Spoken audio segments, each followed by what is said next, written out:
in episode 5 of the Near Memo, where we talk about a lot of stuff around search, commerce, social media, what's going on in the internet, what's happened in the past week. I'm joined, as always, in these 5 weeks we've been doing this by Mike and David, and welcome you guys, and let's get into it.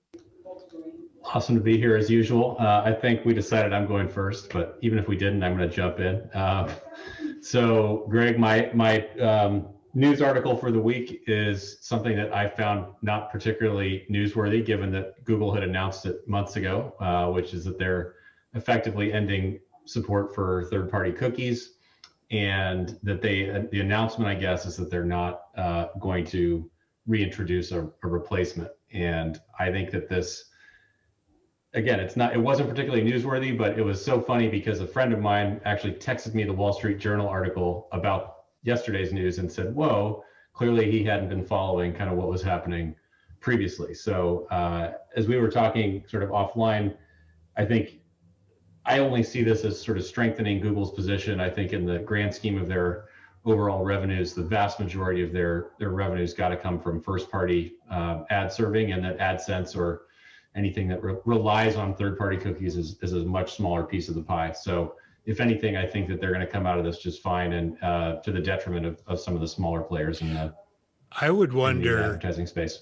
I would wonder how many Americans have at least one Google contact point: YouTube, Gmail, search, some photos. In other words, what they have, or subscription. They have such vast reach that I have to believe that they have some information about an awful lot of people and can track them once they're on a Google property. Absolutely. I mean, if you've got an Android phone, you have to have a Google account. You can't set up that phone without a Google account. So, interestingly, I also got an inquiry from my CEO at ByTraject wondering about small businesses' ability to target. And it seems to me that, firstly, Google's ad network was never that great for targeting or generating leads, but within Google, driving ads through Google still should be, if not, should be fine, right, for any business. Well, if you're doing retargeting, I think it works pretty well, but most small businesses aren't doing that much retargeting, I think. But should they be? I mean, their success is not going to be impacted by this, is it? At advertising? Not if they're doing anything with search. No, right? Absolutely not. So it's basically good PR. They're the champion of privacy, but it doesn't seem like it's a big deal. It's interesting because we've got Apple with their sort of IDFA opt-in going on over here, and Facebook is just gone to war and said this is going to ruin small businesses. And then Google, on the other hand, is taking the opposite position in a certain way, philosophically. We privacy issues have eroded trust, and we need to restore trust, and so we're not going to do this. And I think marketers are just feeling this kind of pinch on both sides, right? They're not going to get, at least in theory, as much data from iPhone users. That'll be hard for them. Now the disappearance of cookies, and nobody's really come up with a good alternative. I mean, there's a bunch of companies out there, LiveRamp and others, that are trying to, create these ad IDs or different identifiers that are replacements. But they're in a bad position, and Google and Facebook are in a very strong position, I think. Exactly, and I think the other thing, I mean, theoretically, this makes search ads, marginally more valuable if you don't have the sort of audience tracking, targeting capabilities. Then you kind of have to go more into search intent as opposed to, broader sort of people content-based intent. Yeah, people-based intent. Yeah. Right. I mean, and it also brings back contextual advertising to a degree too, and there are people working on that. I mean, the irony in my perspective is search was like this great early form of advertising that just was, really reliable because it relied on intent signals. And now we're sort of back to that in a way. It's the ultimate sort of privacy safe advertising, which at the same time is highly personalized because people are expressing their needs. And then particularly when you add in location, right, it's increasingly personalized every 200 feet it changes. That's right. Exactly. All right. Well, thank you for letting me get that in. I think I'll hand it off to you, Greg. Yes. So two things kind of come together, and this kind of dovetails with what we were talking about a second ago around the notion of trust. So there was a SEO clarity survey about consumer survey, who do you trust, and different issues around advertising and a cluster of things. Google was the most trusted provider among the big tech companies, which was a little bit of a surprise, coming ahead of Apple. And people were also really happy. It seemed majorities of people said they were happy to give Google their home address and their email address and their browsing history and their location, all this stuff, like 50, 60+% of people said it was fine for Google to have all this information. So that was kind of interesting to see. And then there was also a survey that I think you originally found, Mike, about reviews, indicating that a substantial number, I think it was 40% of people now trust reviews much less than they did a few years ago, indicating some growing awareness of fake reviews and review fraud. So those two kind of come together in this theme of trust. They do. One caution I would make is that the SEO clarity survey did not indicate the margin of error or the size. It was 100%, I think. The margin of error was 100%. I'm kidding.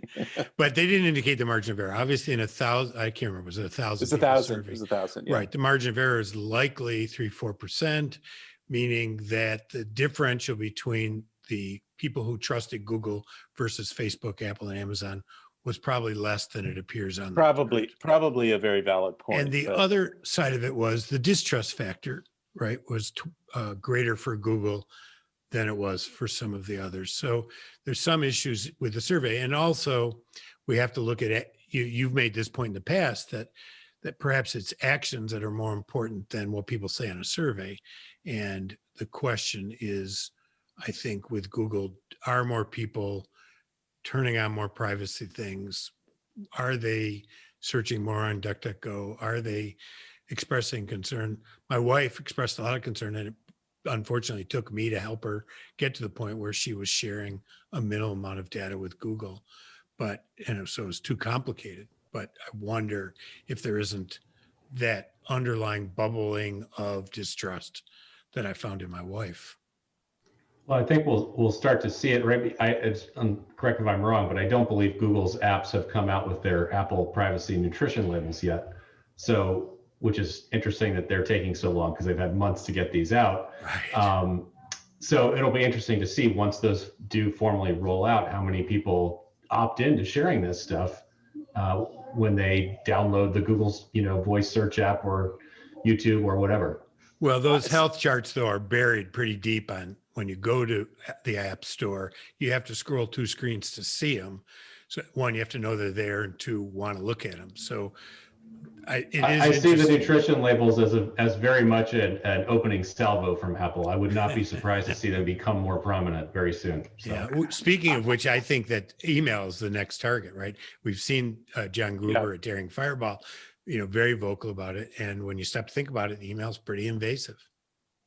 Yeah, and email is a place where people are trying to use it as an alternative to the cookie, right? I mean, there's tracking coming into email and email addresses as an alternative. One thing that I would say about those nutrition labels is that they're kind of a surrogate for something else. I mean, I don't think people will read them carefully and make decisions on the basis of which categories are checked or which ones. No, but they might look at the sheer length of Facebook's, for example. Yes, and it'll sort of raise a flag for them or reinforce some perception. I mean, I think the simplicity of the opt-in screen, do you want to allow this app to track you? Yes, no, is so much more powerful. And I think, I'm really eager to see what the actual numbers are when that starts rolling out, and see how many people opt in or don't opt in, because I think that is going to be much more telling about this issue of what people really think and want. Because I don't think that people are changing their behavior despite their concerns. I think that people don't trust Facebook. They're very concerned about a lot of privacy things, but they're surrounded by other people who are using it. And these tools are the stuff of our day-to-day lives. And we don't have that many options. You can turn the dials a little bit, but it's pretty tough. It's pretty complicated to really manage this. When my kids were little, I had this big battle with them over sugar in their cereals, and we basically had limited all the cereals in our household. And the battle was getting bigger and bigger and bigger. And finally, we gave in and we said, okay, as long as you read the nutrition label and you buy a cereal that doesn't have hydrogenated oil in it, you can buy a cereal. So it took that level of sort of opt out. They had to, for them to actually read the labels, make a decision. How did you enforce that? We read the labels with them, or they read the labels and they were happy because now they could buy cereal. So it really took a fair bit of, it was an interesting result, and it's a lifelong lesson in it. So I guess the moral of this story is you got kids, make them read the damn privacy label. Did they buy the cereal? Did their behavior change based on the information on the label? It did. They only bought cereals that didn't have hydrogenated oils in them. And that's good. We accepted that as a reasonable path forward that allowed them to have, judgment in their lives. I think it's got to get to that level, though, where people are forced to read this stuff, like with the opt-out that Apple puts in front of them. Here are the things that Google's tracking. You want to really opt into this? Yeah, it's a simplicity. Which is where I see it going, though. That's what I guess that's what I'm trying to say, is that even if it's starting buried 2 panels down in the App Store, I think it's going to get it's clearly a not only a sort of corporate ethos, but it's a competitive advantage for them to get people to opt out of this stuff. So I think that they'll continue to push this envelope. I agree. So it's up to me, I think.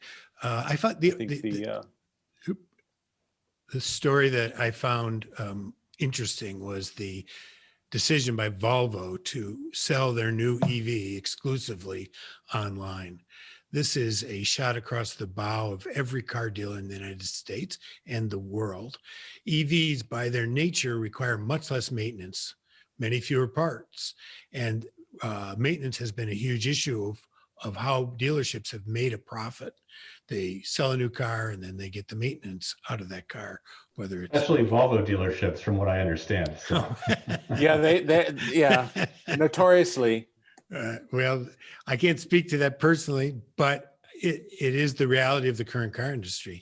If all cars go EV, and GM and Ford GM said 2035, many others are sooner. I think VW is sooner than that. Then and there's much less maintenance, and the need for dealer network is less. And I think that online, with some sort of Bonobos type showroom for cars, is the future of what the car industry. Clearly, it's going to take a long time because there's a lot of cars on the road, and people like me drive them forever. But once I go through a car, my next car will probably be an EV, and I wouldn't be surprised if the option to buy it online was there by that time. So it's a 10-year change, but it's going to dramatically impact a large sector of retail right now. I think you said that 1% of car sales happen online. 10 years from now, it's going to be 50%. Yeah, I back in the early days of e-commerce, people had a certain kind of notion about what you would buy online. You'd buy a book online. You might buy certain kinds of commodities online, but you're not going to buy a high consideration. You're not going to make a high consideration purchase online, right? Or where you have to touch and feel something. And that's still true in a lot of categories. But I now think that people have crossed some threshold of comfort with buying stuff online. And, Tesla has, I think, paved the way to some degree for this. And people will just, there is the question of the test drive. And so there has to be some either mechanism to give people like a mattress, you can sleep on it for some period of time and give it back if you don't like it, which is what a lot of these mattress in a box companies do. But I think this is totally viable. I'm in complete agreement. And I think people will be able to configure their cars, and the tools will get better and better, and they'll just, they'll get some financing online and whatever consumer friendly lemon return policy, and they'll just buy these cars. I think it's going to happen. Volvo's also been pretty innovative with their, essentially they have a subscription program for a lease where you can sign up for however many months you want to sign up. It basically becomes month to month, and then trade the car in and get a new one, totally through a, more like a SaaS subscription than anything else. Right. So if you combine that with the online only purchasing, I think they're really pushing the envelope with this. That's super interesting, that model, because I think that's, that's like Apple's, you just can turn in your old iPhone and continue to pay. I think that's going to be attractive to a lot of people, especially sort of a younger generation of buyers. But it's predicated on a super reliable vehicle, though, and EV offers that possibility, right? If you need regular maintenance, then that model doesn't work as well. But I think if these things are as reliable as I read they can be, then I think that whole combination of minimal service for 150,000 miles and subscription and buy online and maybe a showroom like Manoa's, where you see the two models that Apple has. Yep, in a mall or a pop-up store or something, Exactly. One interesting corollary to this is kind of what happens to the dealers. So historically, auto dealers have been big local advertisers, right? They're small businesses typically, but they have a lot of cash, and so they're local TV advertisers, and they've spent a lot of money on digital marketing. They're still in the newspapers, at least when I go visit my parents. They're entire pages worth of cars coming up. So, but it'll be interesting if more and more buying goes online. It's already a category where people are doing most of their shopping online. How does that impact them as small business marketers? That's an interesting thing to contemplate. Big changes for sure are coming in that market. So I think we may have a future of retail analysis coming up. Little birdie told me at some point in this next quarter. So, well, it's a super interesting subject. There's a ton of stuff going on. We don't have time to talk about all of it today, but one of the stories that didn't make it into the discussion was the Target results against the backdrop of some of the other stores that are closing stores, whereas Target is investing and did a huge business using their stores to fulfill e-commerce orders. Really interesting stuff. So on that note, all right, I think we're done for the week. So I think so. Again. Thanks for listening. Thank you, guys. All right. Thanks.